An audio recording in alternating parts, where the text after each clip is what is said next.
जात असताना आपल्या सगळ्यांना मार्गदर्शन करण्यासाठी या ठिकाणी उपस्थित असलेले महाराष्ट्राचे आमचे विधिमंडळातले सहकारी,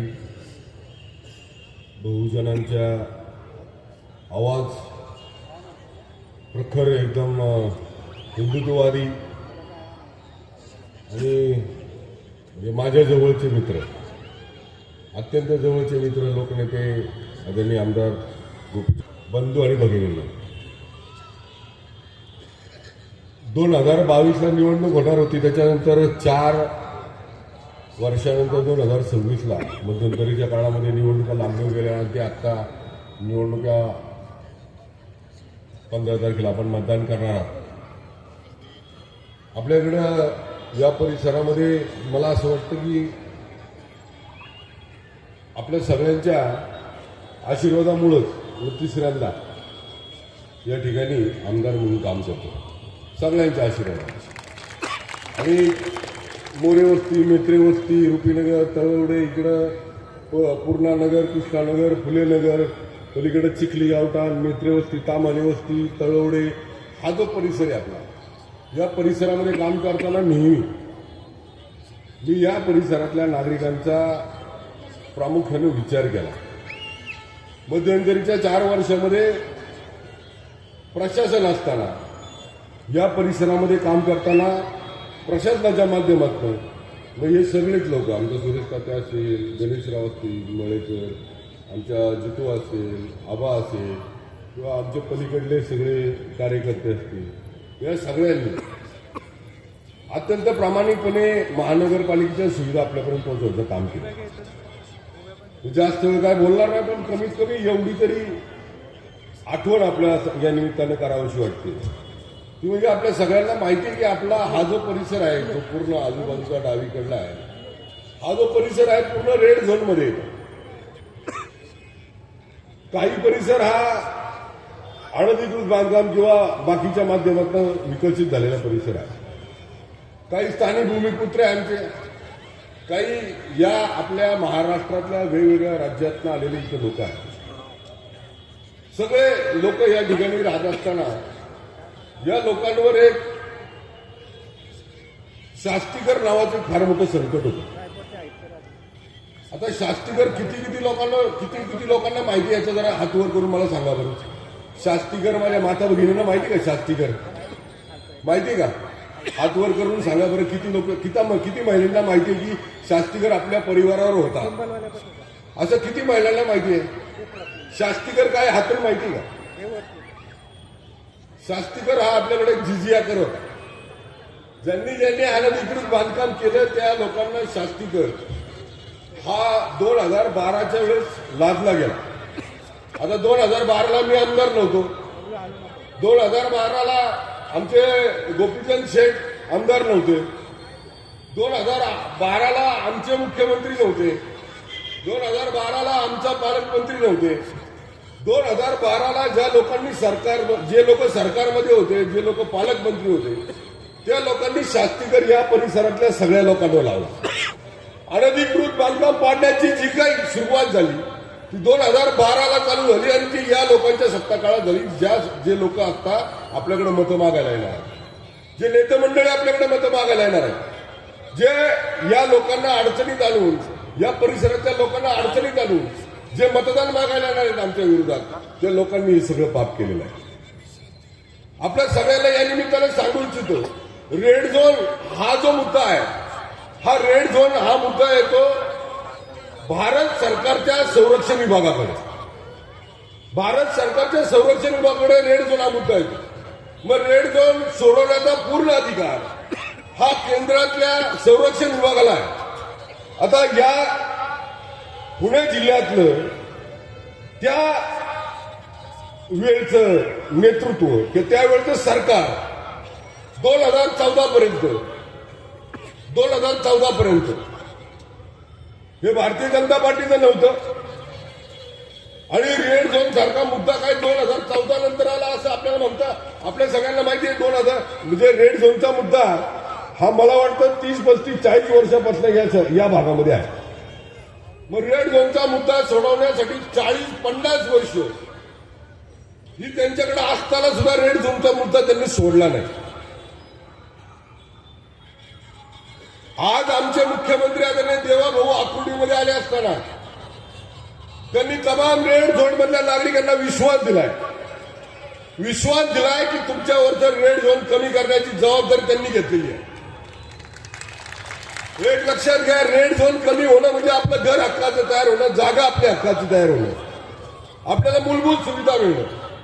शास्तीकर त्यांनी माफ केला, रेड झोनच्या संदर्भातली प्रखर भूमिका त्या ठिकाणी मांडली. या ठिकाणी राहत असलेला प्रत्येक समाज घटक त्याला महाराष्ट्र सरकारकडनं कशा सुविधा मिळतील याच्या संदर्भातली भूमिका त्या ठिकाणी मांडली. जेव्हा लाडकी बहीण योजना ही सुरू झाली, या लाडक्या बहीण योजनेच्या माध्यमातून ज्यावेळेस आम्ही पिंपरी चिंचवड शहरामध्ये विशेषतः भोसरी मतदारसंघामध्ये या संदर्भातल्या लाडक्या बहिणींची आम्ही लाडक्या बहिणींपर्यंत ही योजना पोहोचवली, त्यावेळेस या आपल्या भोसरी मतदारसंघामधलं साधारण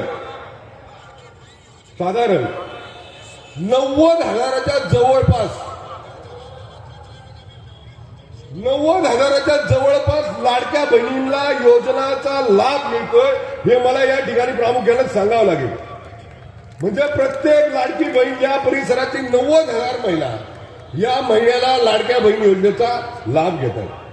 आता जाता मुख्यमंत्री साहेबांनी आम्हाला सांगितलं, आता याच लाडक्या बहिणी आपल्याला लखपती दिदी करायच्या, याच लाडक्या बहिणी आपल्याला लखपती दिदी करायच्या, आणि त्याच्याकरता आता तुम्ही सगळ्यांनी काम चालू करा, अशा संदर्भातले आम्हाला सूचना देऊन गेले. मित्रांनो, तळमळ या गोष्टीची वाटते. प्रामाणिकपणे काम करत असताना कधीही असं कुठलं काम केलं नाही मी किंवा आमच्या सगळ्या लोकप्रतिनिधींनी ज्याच्यामुळे तुमचं नुकसान होईल, तुम्हाला अडचण निर्माण होईल. म्हणजे मागच्या 30-40 वर्षामध्ये ज्यांनी राजकारण केलं त्यांनी तुम्हाला अडचणीत पण टाकलं, आणि त्या अडचणीचं बाहेर काढण्यासाठी कायम त्या अडचणीचं राजकारण करून आपल्या समोर निवडणुकीच्या निमित्तानं मतं मागितली. आम्ही अशी लोक आहोत. आदरणीय देवेंद्र भाऊंच्या नेतृत्वात आम्ही काम करताना नेहमी समस्या आमच्या समोर आली तर आम्ही त्याचं निराकरण करतो, त्याचा मार्ग काढतो, आणि अशा भूमिकेची आम्ही प्रामाणिक राहून काम करत असताना आमची प्रामाणिक आपल्याकडनं अपेक्षा एवढीच आहे की जे प्रश्न आपल्या समोर आहेत ते प्रश्न सोडवण्यासाठी आम्ही बांधील आहोत, ते सोडवतोय. आता बरेच लोक म्हणतात एक टाइम पाणी आहे, आम्ही रोज पाणी देऊ.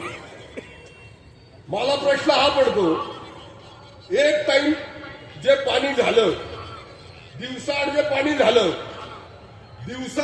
झालं ते पाणी 2012 मध्ये झालं. 2012 मध्ये पालकमंत्र्यांनी निर्णय घेतला की पिंपरी चिंचवड शहरामध्ये एक दिवसाआड पाणी दिलं पाहिजे. हा निर्णय महेश लांडगेचा नाही, हा निर्णय भारतीय जनता पार्टीचा नाही, हा निर्णय इथं बसलेल्या कुठल्या माणसाचा नाही. हा निर्णय त्यावेळेच्या पालकमंत्र्यांनी घेतला, पिंपरी चिंचवड शहरामध्ये एक दिवसाआड पाणी द्यायचं. हा आरोप नाही करत मी, त्यावेळेची गरज होती. पाऊस कमी झाला, पाणी कमी राहिलं, लोकसंख्या वाढली, पण पाणी नाही वाढलं. आणि आपलं नशीब असं आहे की आपण सगळेजण एकाच धरणावर अवलंबून होतो, ते म्हणजे पावना धरणावर. पावना धरणावर आपण सगळेजण अवलंबून होतो. जर पावना धरणामध्ये पाऊसच पडला नाही, त्या पाणलोट क्षेत्रामध्ये पाऊसच पडला नाही, तर आपल्याला पाणीच मिळणार नाही, अशी परिस्थिती होती. मग अशा परिस्थितीमध्ये मुख्यमंत्री देवाभाऊंकडे मी स्वतः मागणी केली, या भागाचा लोकप्रतिनिधी म्हणून, या परिसराला आम्हाला पावना धरणावर अवलंबून राहावं लागतं, आम्हाला दुसरा पाण्याचा स्रोत निर्माण करावा लागेल, आणि तो स्रोत आहे भामा आचकेड आणि आंध्र धरण. आणि त्याच्या माध्यमातून देवेंद्र भाऊंनी ही समस्या ओळखली आणि 268 MLT पाणी हे आपल्या या परिसरासाठी फक्त भोसरी मतदारसंघासाठी दिलं. त्याचं 100 MLT पाणी तिथे येते. मी तुम्हाला आज विश्वासाने सांगतो, येणाऱ्या काळामध्ये जर 268 MLT पाणी आलं तर आपल्याला रोज पाणी मिळेल अशा प्रकारचं नियोजन आम्ही त्या ठिकाणी केलं. आम्ही बंद नाही केलं, आम्ही त्याच्यावर मार्ग काढला आणि आपल्या समोर ते मांडतोय, आपल्या समोर ते मांडतोय. आम्ही नेहमी हा विचार करतो की हे शहर फक्त आता एकदम 30 लाखावर थांबणार नाही. आज 30 लाख लोकसंख्या आहे. 2031 ला ती 50 लाख होईल, 2041 ला ती 1 करोड होईल, त्याच्यापेक्षा जास्त होईल. एवढ्या लोकांना पाणी पुरलं पाहिजे, एवढ्या लोकांना त्यावेळेस पाणी मिळलं पाहिजे, एवढ्या लोकांना सगळ्या सुविधा मिळाल्या पाहिजेत. मग त्याच्यासाठी काय करायचं, तर त्याच्यासाठी आपल्याला दूरदृष्टी ठेवून काम करावं लागेल. लांबचा विचार करून काम करावं लागेल. जर मी तुम्हाला मतदान मिळावं, तुमचं मतदान मला मिळावं, माझ्या उमेदवारांना मिळावं म्हणून मी तात्पुरतं जर समाधान त्याच्यावर काढलं आणि निवडणूक झाल्यानंतर तोच प्रश्न तुमच्या समोर आला तर त्याला समाधान काढलं असं म्हणता येईल. त्या प्रश्नाला उत्तर काढलं असं म्हणता येईल. म्हणून आम्ही कायमचा आत्ताचा विचार करत असताना पुढल्या 50 वर्षाचा विचार करतोय आणि पुढल्या 50 वर्षाचा विचार करत असताना माझ्या परिसरातल्या नागरिकांना कुठली समस्या आज होऊ नये आणि पुढे येऊ नये हा आमचा प्रामुख्याने त्याच्या मागचा उद्देश आहे. शेजारी प्राधिकरण सारखा एरिया आहे, शेजारी प्राधिकरण सारखा एरिया आहे. आता सुद्धा देवेंद्र भाऊंनी त्या ठिकाणी जाहीर केलं. मी प्राधिकरण मध्ये राहणाऱ्या सगळ्या नागरिकांना या निमित्तानं विश्वासानं सांगतो, आजपर्यंत या प्राधिकरणामध्ये सेक्टर 1 पासून तर सेक्टर 42 पर्यंत म्हणजे भोसरी मतदारसंघाच्या सुरुवातीपासून तर चिंचवडच्या मतदारसंघाच्या शेवटपर्यंत या 42 सेक्टरमध्ये जेवढ्या पण प्रॉपर्ट्या आहेत, मग तो 12.5% परतावा असू द्या किंवा प्राधिकरणाच्या माध्यमातून बांधलेल्या बिल्डिंग असू द्यात, त्यांनी तयार केलेले गृहप्रकल्प असू द्या किंवा बिल्डरनी केलेले गृहप्रकल्प असू द्यात, हे लीज डीडवर आहे, म्हणजे भाडे करारावर आहे. म्हणजे मी इथला भूमिपुत्र आहे, मला 12.5% परतावा मिळाला, तर जो परतावा मला मिळतो तो मला भाडे करारावर मिळतो. मी जर एखादी बिल्डिंग बांधली, त्या बिल्डिंग मध्ये लोक राहायला आल्यानंतर त्या लोकांचा माझ्याशी करार करत असताना तो करार मालकी हक्काचा नाही होत, तर तो भाडे करार होतो. एक ऐतिहासिक निर्णय देवेंद्र भाऊंनी घेतला. या सेक्टर नंबर 1 पासून तर सेक्टर नंबर 42 पर्यंत 98,000 मालमत्ता या फ्री होल्ड केल्या. म्हणजे 98,000 कुटुंब आज मालक झाली. 98,000 कुटुंब ही मालक झाली. आता 98,000 कुटुंब मालक होईल असा विश्वास कदाचित त्या लोकांना पण नसेल, पण ऍक्च्युली ही वास्तव आहे. अशा संदर्भातले इतके चांगले निर्णय आम्ही घेतले. एवढे वर्ष त्रिवेणी नगरला जोडणारा हा रस्ता एवढे वर्ष रखडला होता. आम्ही स्वतः उभं राहून आमच्या निलेश अण्णांनी तर तिथं अनेक लोकांना सामोरे गेले, सुरेश तात्या गेले, त्या सगळ्यांना एकत्र करून तो रस्ता पूर्ण केला.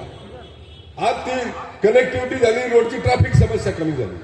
तिकडे पलीकडे फुले नगरला, कृष्णानगरला जाणारी लोक आहेत, त्यांच्या घरासमोरून कविता तुमच्या घरासमोरून तुम्हाला घराच्या बाहेर निघताना किती भीती वाटत होती. फाल्ट मध्ये म्हणजे तो रस्ता होता बरोबर हजर सर, बारीक रस्ता होता. आज त्या ठिकाणचे लोक इतके सुरक्षित झाले, त्यांना कुठल्याही प्रकारची ट्रॅफिकची समस्या नाही. आपल्या सगळ्या गाड्या व्यवस्थितपणे निघून जात आहेत. अहो साहेब, हे आमचं काम आहे. आम्ही काय वेगळं काय केलं नाही. जी जबाबदारी तुम्ही आमच्याकडे दिली, जी या मतदारांनी कर्तव्य म्हणून आम्हाला जी जबाबदारी दिली, ती जबाबदारी आम्ही एकदम प्रामाणिकपणे लोकांच्या हितासाठी पार पाडली. हे या निमित्तानं सांगायला मला आनंद होतोय. मी सगळ्यांना म्हणजे एक लक्षात घ्या, मी या परिसरामध्ये जेवढे दारूची दुकानं होती, म्हणजे लायसन असलेली दारूची दुकानं आणि बेकायदेशीर सुद्धा,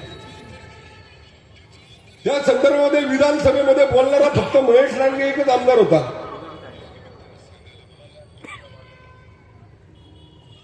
इथल्या बियर शॉपी बंद करण्यासंदर्भामध्ये, इथल्या महिला सुरक्षित राहण्यासंदर्भामध्ये पोलीस आयुक्तालयापासून तर आतापर्यंत पोलीस स्टेशनपर्यंत प्रत्येक ठिकाणी महेश लांडगे सगळीच लोक तिथे उपस्थित होते. कायम सामाजिक सलोखा राहावा. हा, मी कुणाच्या विरोधात कडक भूमिका घेतली हे पण आपल्याला माहिती आहे, मी सांगायची गरज नाही. ते पण आज गोपीचंद शेठ समोर सांगतो. गोपीचंद शेठ ज्या वेळेस या परिसरातल्या माझ्या माता माऊलींवर, माझ्या भगिनींवर जर कोणी नराधम चुकीच्या पद्धतीने नजर ठेवत असेल, त्यांच्यावर अन्याय करत असेल, तर त्याच्यावर मी अंकुश ठेवण्याचं काम नक्कीच या भोसरी मतदारसंघामध्ये केलं, नक्कीच केलेलं आहे आणि ते करत राहणार. मी माझ्या मतदारसंघात करणार, अखंड महाराष्ट्रात करणार, कारण ते माझा धर्म आहे, तो माझी जबाबदारी आहे. माझ्या माता माऊली सुरक्षित तर माझा धर्म सुरक्षित. आणि हीच तर शिकवण आपल्याला राजमाता अहिल्या देवीने दिलेली आहे. धर्म जपत असताना, धर्माचं पालन करत असताना लोकांचं हित सुद्धा जपलं पाहिजे. आणि हे दोन्ही म्हणजेच माझं विकासाचं हिंदुत्व आहे. विकासाचं हिंदुत्व काय आहे माझं? धर्मवीर छत्रपती संभाजी महाराजांचं एवढं मोठं स्मारक त्या ठिकाणी उभं केलं, त्याच्या मागं प्रेरणा एवढीच घ्यायची सगळ्यांनी की धर्म आणि माझ्या माता माऊलींची सुरक्षा हे डोळ्यासमोर ठेवून काम केलं. मला माहिती अनेक लोक माझ्यावर नाही तशा प्रकारचे आरोप करतायत. मी कधीच त्यांच्याकडे आता मागच्या 10-15 वर्षामध्ये लक्षच दिलं नव्हतं. पण मागच्या 2-3 दिवसामध्ये माझ्या स्वप्नात गोपी शेठ आले.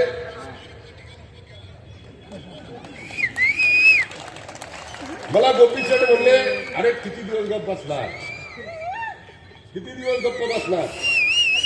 मी गोपी शेठला म्हणलं, राव मला थोडंसं अवघड होतं. अरे म्हणले, तू जर तुझं सत्य मांडलं नाही, तुझ्यावरचे आरोप जर फेटाळले नाही, तर सारखं सारखं बोलून त्यांचा विश्वास वाढेल आणि त्यांचा विश्वास हा इतका मोठा होईल की कदाचित लोकांना वाटेल की महेश लांडगे ते बोलतोय त्यांचं, म्हणजे महेश लांडगे जे आरोप ते करतात ते खरे आहेत. आता माझ्याबद्दल त्यांना माझ्याबद्दल का राग आहे हे मला सांगायची गरज नाही तुम्हाला.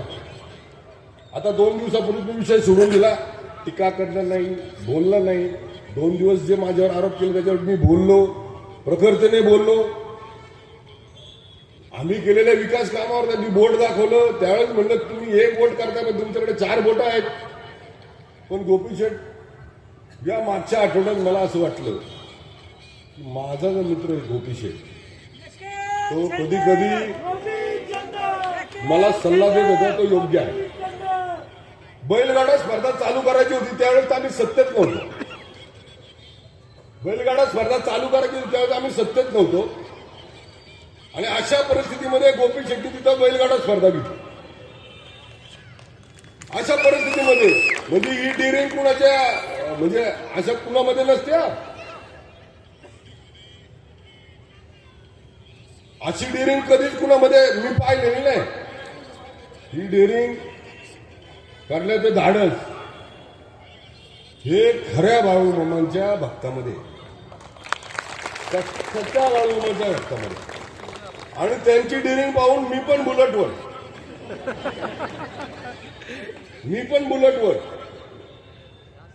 टू व्हीलरवर प्रवास करत होतो. रात्रीचा प्रवास करत होतो. आणि खिशात आहे ना, माझा एक दुसरा एक मित्र आहे, तो कराडचाच आहे, मोठा आहे, पैलवानच आहे. बैलगाड्याचा छंद, देशी गोवी टिकला पाहिजे म्हणून आम्हाला आवड. त्यांनी खिशात एक पुडी ठेवली होती मिरचीची, लाल मिरचीची पावडर ठेवली होती. कारण त्याचं वजन होतं 125-140च्या जवळपास होतं. म्हणजे पोलीस मागं लागले तर मी सापडणार आहे म्हणलं. दादा मला काही स्पीड नाही. गोपीचंद शेट्टी हे ओळखलं, पोलीस एक साईडला नेले. म्हणलं काय करणार आहे मिरची पावडर, म्हणलं काय करणार, हवेत फेकणार. तेवढ्या वेळात जेवढं पळता येईल तेवढं पळणार, असं माझ्या त्या मित्राचं म्हणणं आलं. गोपीचंद शेट्टी ओळखलं, काही झालं तरी हा 150 किलोचा पैलवान एवढ्या गर्दीत पोलिसांना सापडला. 2 ग्राउंड तयार केले. 1 ग्राउंड पोलिसांना कळूनच दिलं नाही. गोपीचंद शेट्टी 2 ग्राउंड तयार केले. फेऱ्यासाठी 2 मैदानं तयार केली. एक पोलीस यांना कळूनच दिलं नाही. गोपीचंद शेठ त्या जिकडं फेरा पळवायचा नाही तिकडे गेले, त्यांच्या मागे सगळे पोलीस गेले आणि आम्ही सकाळी दुसऱ्या मैदानावर फेरा करून मोकळा झालो. हा गनिमी गावात सुद्धा गोपीचंद शेट्टीच केला. मी जवळजवळ सभागृहामध्ये त्यांना बोलताना पाहतो.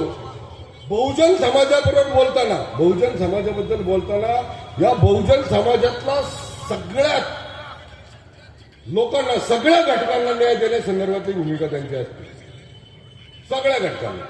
मग ते बोलताना तुम्हाला माझ्या सभागृहात स्वतः तसंच तडफीने बोलतो. आणि मला आनंद या गोष्टीचा आहे, या परिसरामध्ये काम करताना गोपीचंद शेठ तुमच्यावर प्रेम करणारे अनेक लोक इथं आहेत, तुम्हाला मानणारी फार लोक आहेत. आता इथला आमदारच मानतो तुम्हाला, म्हणलं 6.5 लोक तुम्हाला. त्यामुळे माझा विश्वास आहे चुकीच्या गोष्टींकडे माझा मतदार आकर्षित होणार नाही. माझा मतदार कुणाकडे आकर्षित होईल, तो काम करतो त्याच्या मागे. माझा मतदार कुणाकडे आकर्षित होईल, माझ्या माता माऊली कुणाकडे आकर्षित होतील, जो आम्हाला सुरक्षित ठेवतो त्याच्या मागे. या ज्या समस्या आपल्याकडं मोठमोठ्या ज्या समस्या आहेत, रेड झोनच्या आहेत, अनधिकृत बांधकामाच्या आहेत, आपल्या इथल्या विकासाच्या आहेत, त्याच्यावर मात करण्यासाठी, आपल्याला पाणी मिळण्यासाठी फक्त आणि फक्त भारतीय जनता पार्टीवर विश्वास ठेवा. हीच आपल्याला कळकळची, नम्रतेची विनंती करतो. जास्त वेळ घेत नाही. बरंच बोलायचं होतं, वेळ कमी आहे. आपल्याला मुख्य माणसाचं ऐकायचं, तुम्हाला काय मला पण ऐकायचं. त्यांचं आज ऐकल्यानंतर मला उद्या अजून पुढे बोलायची वेळ आली कशाच संदर्भातली, जर लईच माझ्या अंगावर आली तर गोपीचंद शेटकडला अजून एक सल्ला घेणार आहे. तर अशा संदर्भातली माझी भूमिका आहे. माझी कळकळची विनंती आहे मतदारांना, एकदा संधी चुकली तर ती परत नाही. आणि ही निवडणूक कोण येऊन रडतोय, कोण भावनिक करतोय, कोण पाया पडतोय, कोण काय अजून करतोय याच्यावर नाही. तुमच्या माझ्या कुटुंबाच्या भविष्याची निवडणूक आहे. तुमच्या माझ्या येणाऱ्या पिढीला हे पिंपरी चिंचवड शहर सुरक्षित वाटलं पाहिजे, हे पिंपरी चिंचवड शहर सगळ्या आपल्याला सुविधा देणार वाटलं पाहिजे, याच्याकरता निवडणूक आहे. एवढीच कळकळीची विनंती करतो. आणि कमी जास्त काय बोललो असेल तर समजून घ्या. लगेच बातम्या चालू करतात माझ्या नावाच्या कोणी. आता ते मीम्स आलेत, मीम्स आलेत. ते तुम्ही पाहिले का ते मीम्स, माझे मीम्स? मला पण कधी कधी वाटतं मी असं दिसतो. आता हे टेक्निक इतकं मोठं झालंय, टेक्नॉलॉजी इतकी मोठी झाली, होतं तर नव्हतं करून दाखवतो तो, होतं तर नव्हतं करून दाखवतो. आता तर मग माझ्याकडं अशी एक मीम्स करणारी टीम मला पण शोधावी लागेल. एक मध्ये रावण दाखवायला लागेल. रावणाचा चेहरा मी अजून ठरवलं नाही कुणाचा दाखवायला. आणि त्याच्या बाजूला जी 10 तोंड आहेत, ती तोंड सुद्धा त्या मीम्स मध्ये कुणाची दाखवायची हे मला अजून विचार करावा लागेल. त्याच्याकरता त्या मीम्स येतील, सोशल मीडियाला चुकीचे मेसेज येतील, सोशल मीडियाला चुकीच्या काहीतरी त्या रील्स येतील, त्याच्याकडे दुर्लक्ष करा. वास्तव ज्या अडचणी आपण भोगतोय ना त्या डोळ्यासमोर ठेवा. त्याच्यावर काम करणारी लोकांना डोळ्यासमोर ठेवा. विश्वासाला सांगतो, येणाऱ्या 5 वर्षामध्ये तुमच्यावर कुठलंही संकट येणार नाही याची जबाबदारी महेश लांडगे भारतीय जनता पार्टीच्या माध्यमातून मी या ठिकाणी घेतो. हा विश्वास या निमित्तानं देतो. या ठिकाणी थांबतो. जय हिंद, जय महाराष्ट्र, जय श्रीराम. येळकोट येळकोट बाळू मामाच्या नावानं.